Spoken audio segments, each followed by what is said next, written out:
Alright, for this guide, we're going to do something a little bit different to start things off. We're going to go over some clips from one of my playthrough videos, and we're going to be covering the panic system today. So this is a quick, it's going to be a quick assessment of the panic floaties and just kind of tell you what's going on before we get to the wiki and go over a little bit more. So, for the first case study, we are attacking a Vindicator. And you'll see in this first clip, we strike with a VTOL and destroy 2 heat sinks. He rolls a guts check and becomes unsettled. So, the damage done added to the difficulty of the guts check, and then the destroyed components added to the difficulty of the guts check. And he then failed the guts check and became unsettled. This is the follow-up where the Vindicator takes his turn. At the start of his turn, he made a guts check, and then running through the fire caused him to make another guts check. If the guts checks, if all the guts checks in a round pass, then they improve by 1 increment. So if they're critical, they become panicked. If they're panicked, they become unsettled. And if they're unsettled, they become confident. And so, in this follow-up, we are attacking the Vindicator again. And we are able to destroy the right torso and 2 heat sinks. And cause an ammo... I don't think there was an ammo explosion. But destroyed ammo, destroyed a weapon system. Caused a pilot injury. Because whenever you lose a side torso, you lose, 1 health. And received a gyro crit. So from that, clearly, he also became unsteady. So let me go back a second. So he became unsteady, and despite all of that, he passed his guts check and did not become more panicked.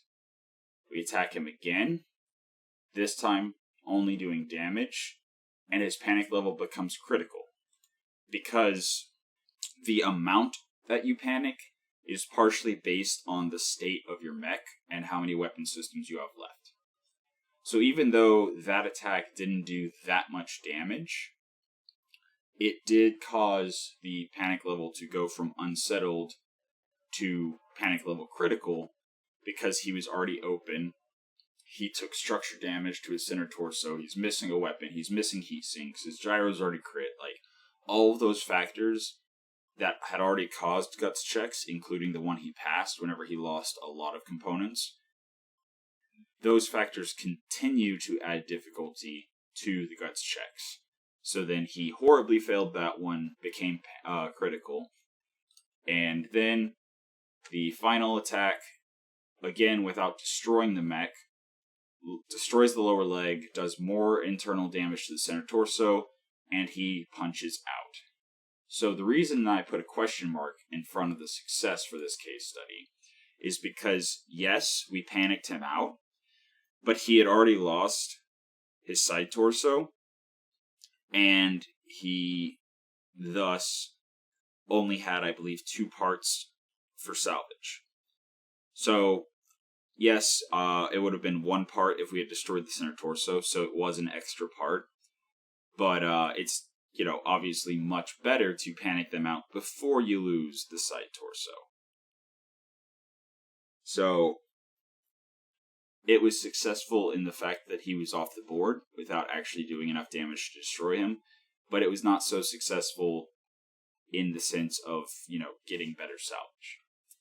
So now, on the second case study, from the same mission, interestingly enough, we're going to be looking at how many gut saves the Centurion makes in a turn. So, he takes a little bit of damage, and this is almost fresh, and he's already unsettled. So he failed his guts check against just damage, no crits, no destruction, still has all of his weapons, still has plenty of allies. But now he's getting shot from the rear. His structure is exposed, so he's taking structural damage, and now he's stressed. Now he's getting shot from the rear again. And, yeah, he's taking the damage, and now he's panicked. because shooting a target from the rear causes the guts check to be a higher difficulty. Now he has his Omnipod hand destroyed. His MML9 got crit twice. Now he's panicked. So you would think he was about to punch out. You would think that just hitting him a couple more times, he'll punch out. So I hit him again. And this time, nothing happens because he passed his guts save. Upper leg destroyed. More damage. He's already open. He's unsteady. All these things contribute, and now he's still passing his guts save. The melee attack missed, so melee attacks also cause the gut saves to be higher to not become more panicked. But he does take some damage from the laser fire, so another guts check triggers. And again, melee misses. He probably would have punched out if one of those melee attacks had hit. Probably. But here he is getting hit by laser fire, and his foot's destroyed, and still he's passing his guts checks. That time he's panicked, so it's actually worth going back. He was already panicked back, where was this? In any case, panicked. And then this time he succeeds on his guts check. And you'll see it's a new round. So one thing is, at the beginning of each round, everyone who's panicked makes a guts check to reduce their panic. So you have to keep that in mind. Just because they were panic critical the previous round does not mean they're still panicked. And so these guts checks he's making now are while he's unsettled, I believe. And you can hover over, if you have enough sensor information, you can hover over the effects that they're under whenever you click on them and see whether they're unsettled, panicked, or critical. So again, the melee attacks would have caused the guts checks to be much more difficult. So here he goes, foot destroyed, panicked again. So he's back to panicked now. Here I fired just a tag, hoping to panic him out. Now, since it only did 1 damage, the guts check was actually a very low difficulty, and he passed it. I should have shot more. Here, he took the medium laser and SRMs, passed his guts check. And then here, the Centurion goes in, melees him, and misses, and shoots him. He only took 18 damage to his armor. Structure damage causes higher guts checks than armor damage. He's unsteady again, but he still passed his guts check. Now, an ally rains down and does 1 damage and 1 heat. Or no, the hunter, whatever. He took 1 damage, 1 heat, so he passed another low difficulty guts check. And he's critical. I mean, he's panicked. So even if he fails one of the guts checks, he could still become panic level critical instead of just straight up punching out. And then here, once again trying to panic him out, I just absolutely destroy the mech. So, basically, they make a panic check at the beginning of the rounds. They make panic checks whenever they take damage. The difficulty of the panic check is dependent on the status of their mech, how many weapon systems they still have intact, how many allies they have, whether they took structure damage or armor damage, whether they're missing locations, whether or not any components are destroyed or were destroyed. The guts difficulty increases more when the components are initially destroyed, more than the remaining.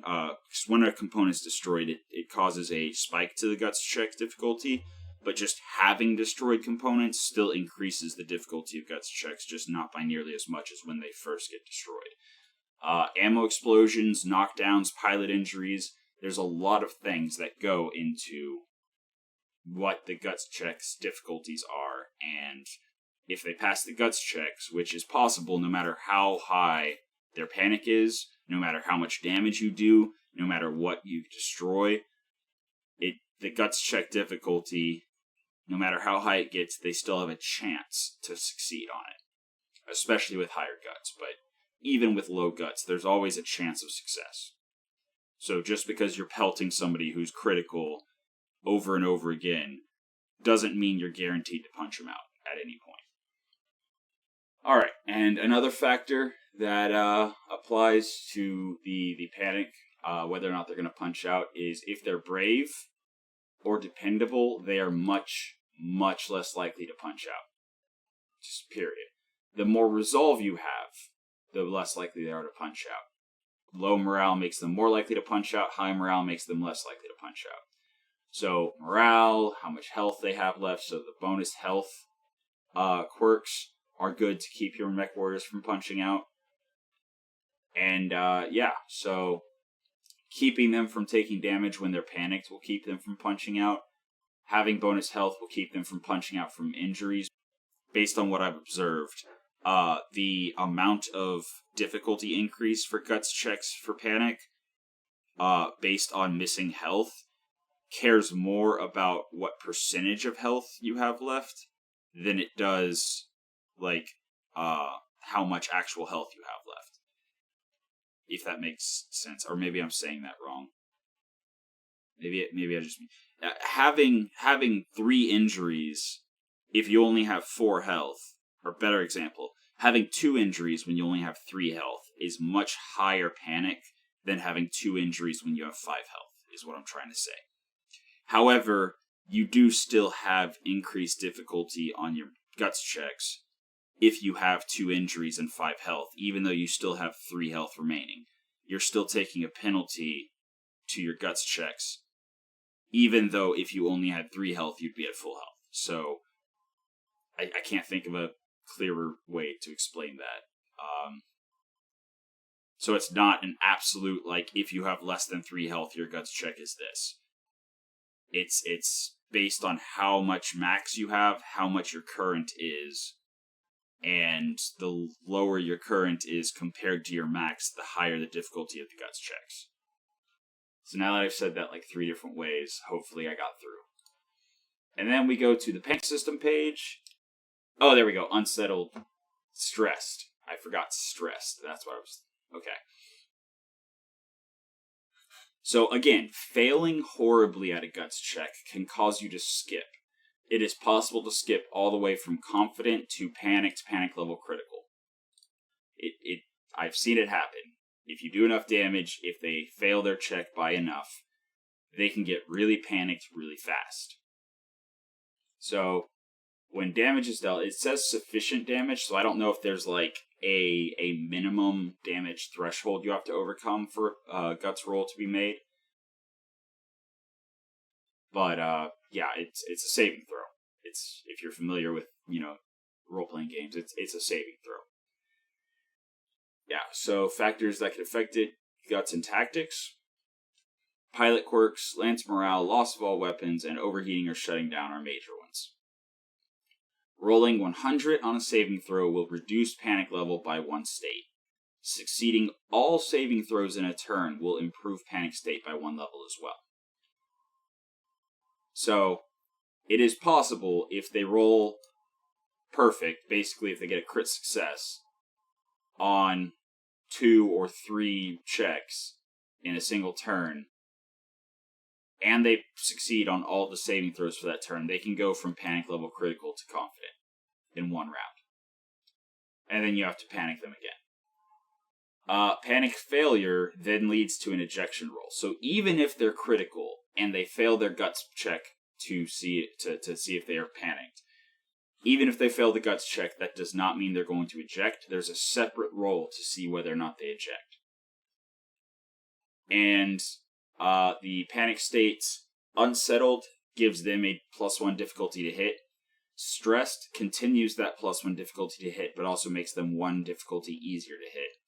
And then panicked doubles the penalties, and they get a +2 penalty to hit and a -2 bonus to being hit. And just for a point of reference, that 2 is 1 evasion worth. So panicked negates evasion, negates 1 of their evasion, and essentially gives you 1 evasion against their shots. It's also the same penalty for obstructed line of sight. So, however you want to think about it, that's the significance of the +2 -2.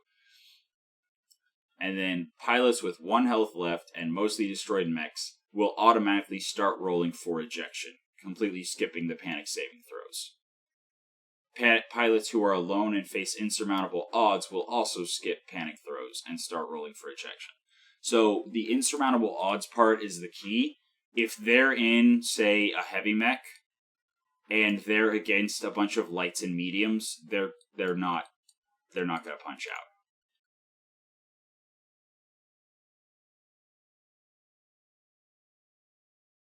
Like, it doesn't matter if you have 8 light mechs against 1 heavy mech. He's not going to punch out unless he has 1 health left and a mostly destroyed mech.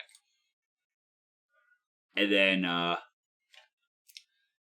so vehicles, there is no unsettled stress. It's just they're either confident or they're panicked. Period. So vehicles are much easier to panic out, obviously, because they're not, nearly as confident in their vehicles as people are in mechs. But that's it. That's literally all there is to the panic system. So I hope, especially with the example at the beginning of the video, I hope I've helped clarify how the panic system works and maybe alleviated some of the annoyance when you see panic level critical, panic level critical, panic level critical all the time and they still won't punch out. But yeah, so yeah, that's panic in a nutshell. Hopefully I've clarified how panic works, and hopefully moving forward you'll be able to better understand why a mech warrior punched out or didn't punch out, why they yo-yo back and forth between panicked and panic level critical, whatever. And yeah, now you know everything there really is to know about the panic system. It seems a lot more obtuse than it actually is. So there you go. That was your guide for the day. I hope you learned something, and until next time, have a good one.